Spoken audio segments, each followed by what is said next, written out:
Hello and welcome, I'm Dvorak, and today we'll be taking a look at another backed Kickstarter title.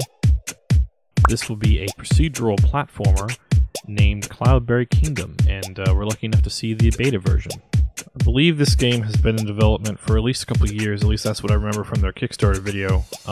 They were funded through Kickstarter, and I don't know, maybe about a month ago they sent out codes for Steam to get into this earlier beta version.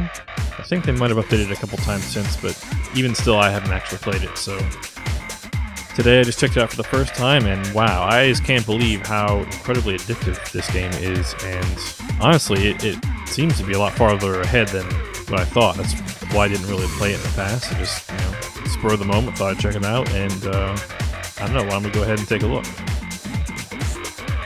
Doing a little live commentary as I play through here.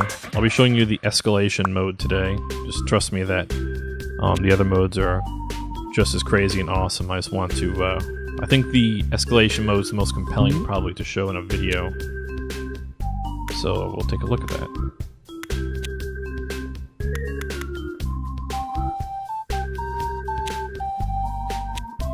Alright, so here we begin. And I guess just kind of watch here. You can see it's like a regular platformer. We got single button for jump here, jam on X. I'm playing on a 360 gamepad here. So A is jump, you run, that's pretty much it. Oh, and you hit X to open the door. Or close the door rather, as it is. There you go. And then it just goes, I assume there's an end game in this mode, but you just keep moving, keep collecting those gems. And by the way, these levels, all procedurally generated as you go. Or rather, should I say randomly generated, I believe. But yes, all these levels, there's basically an infinite quantity of them. The way they're created, it kind of eludes me, but the basic understanding that I have is that it creates a bunch of permutations and then tries to run them and then solve them with, like, AI. I cannot imagine how complicated it is. I know it took them about 2 years, like I said, to develop that, but damn. I mean, look at all the backgrounds, the different obstacles, the things you have to go through to complete these levels. I mean, it's quite amazing. And realistically, there's a limitless amount of levels just because of this design. I mean, there's basic tools that are used to construct the levels, and there's basic sort of template ideas behind each level, but it's really quite amazing. I mean, you can tell the gems are kind of basically placed along the path of least resistance, which is completely amazing to me. I can't believe, I mean, basically this whole thing, I can't believe it, but it has fantastic music for sure as well. Playing and talking, not as easy as it looks. Anyway, so yeah, I mean, I find this game incredibly compelling.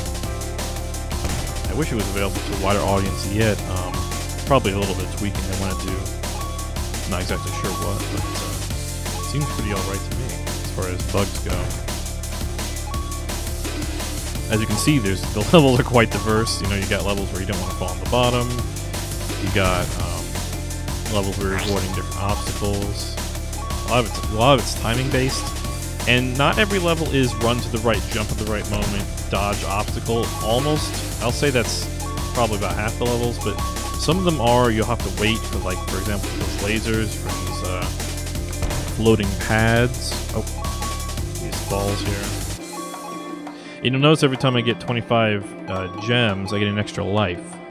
And then the little Cloudberry people down there give me a wave, which I find kind of hilarious. Cloudbarians? I don't know what you would call them. Anyway. There we go. Clouds mess me up a little bit, I noticed, but I think we've seen those kinds of obstacles before on platformers.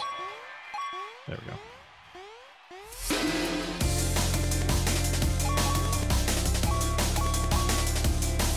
Night levels.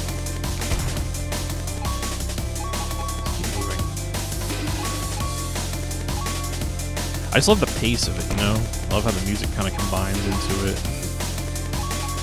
It goes really well. I think they made a good music selection. I think when you hit a certain level, it changes up. I have to say, you know, even in the other modes, I'll show you those as well soon. Those modes also have different tracks, and they're pretty interesting as well.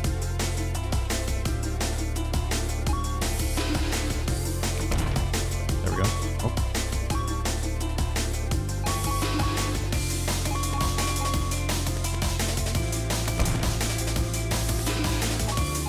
Sometimes it is really hard to believe that these levels are randomly generated. But the thing is, even as randomly generated as they may be, you can see the influences that they took from, you know, the different platformers we've been playing over the years, especially from the 8 and 16-bit generations, obviously. Talking more gaming.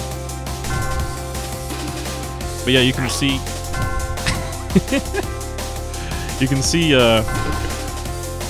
the influences and certain tropes, if that's the right word, for the levels, and you can see how they've influenced this. Now, I'm like completely at a loss to explain to you how that was programmed in, but I'd say it's quite brilliant, because this is it's familiar territory, but at the same time, it's, you know, I mean, you've never seen levels like this, obviously.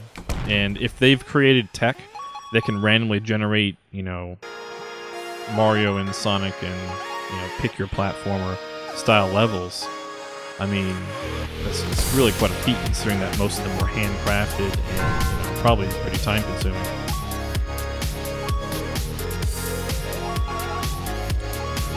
I also want to say that they have, well, I don't want to speak to whether or not it's in the game, because I can't remember exactly. But I know at some point I saw a multiplayer, but I don't want to say the wrong thing and have you misinterpret something. But that would be really neat, for sure, if there was like a 4-player mode.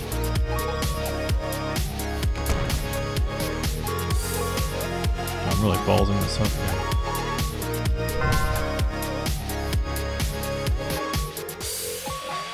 There we go. Oh yeah, the music track did change, didn't it? What?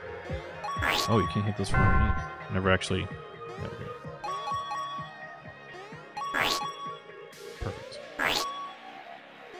And as you can see, the levels get progressively harder as you go on.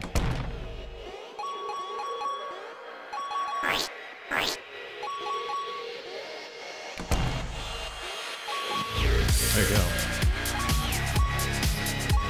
And the funny thing is, you'll, like, if you look at these out of context, like I was recording something earlier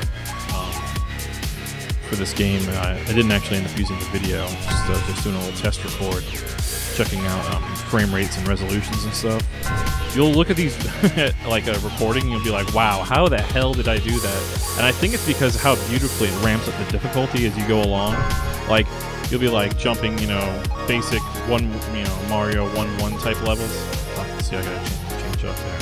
You'll see basic 1-1 Mario levels like right at the very beginning, and then over time, it just goes crazy. See, messed up there. But I know what I did wrong, and I think that's a key thing. Just like, you know, good platformer levels, when you fuck up, you realize what you did, you can go back and you can change it. It reminds me a lot of Super Meat Boy in that fashion, where, like, you know, it's really frustrating sometimes, and you fuck up, and you know exactly what you did wrong, and you just have to get around that obstacle.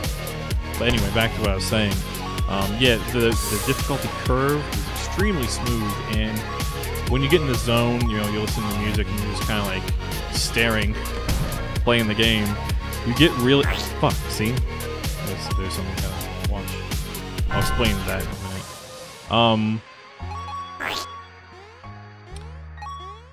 Like, you'll be getting into really hard levels, and you'll have, like, no idea how you're getting through them, just because how perfect that difficulty curve is. Now, a thing I have noticed that I just noticed, I remembered to mention in that last level, is that some levels are this sort of path of least resistance, especially the ones with, like, lasers and stuff like that. there is a way to get through the level by basically holding right, sort of like some of the Super Meat Boy levels in that fashion, where you just hold right and just fucking move. And keep the rhythm, and just don't stop moving. Don't stop holding right. Just keep the rhythm up. And those are probably some of my favorite levels. Just because you got to know when exactly the right moment to jump.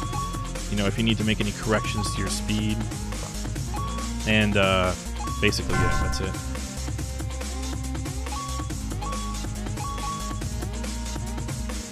Yeah, see what I have to do there, man. It's crazy. I love this game. I love the art style. It looks like it's got like flash art, but of course I don't want to misinterpret anything or misrepresent. It's beautiful though. I mean, I was running it at 2560 earlier and it was looking fantastic. I have to wait. I have come up across a couple seemingly unsolvable levels, but I'm not exactly sure. I don't know, I'm going to say it's more likely I was probably doing something wrong. I know their AI actually does have to solve the level before it gives it to you, so it makes me think that I'm probably wrong. Fuck. Okay. And this is definitely not unsolvable. I'm just fucking up here. The other game modes are a little less, I don't want to say standard, but... Oh, I see I have to go over it. Fuck. There you go. See, but the thing is that this is actually a brilliantly crafted level, but no one fucking did it. Well, except someone created the generation system, but like no human hands were spent slaving over a keyboard to bring you this brilliant... Fuck. Well, I think you get the idea. Computers brought you this brilliant platforming level.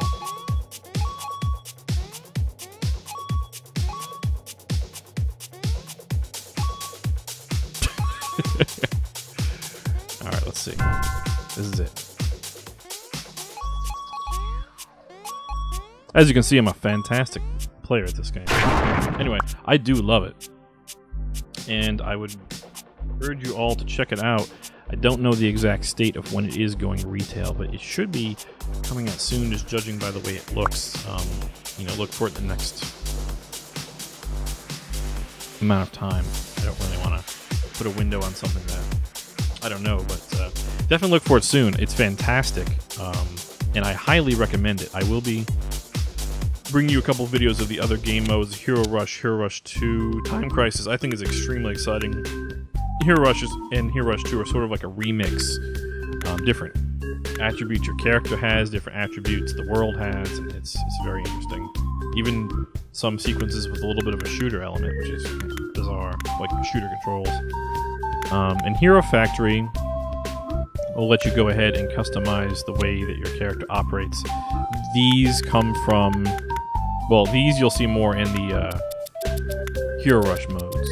Anyway, thanks for watching the video, and I'll be having a couple more of these up for you, so stay tuned.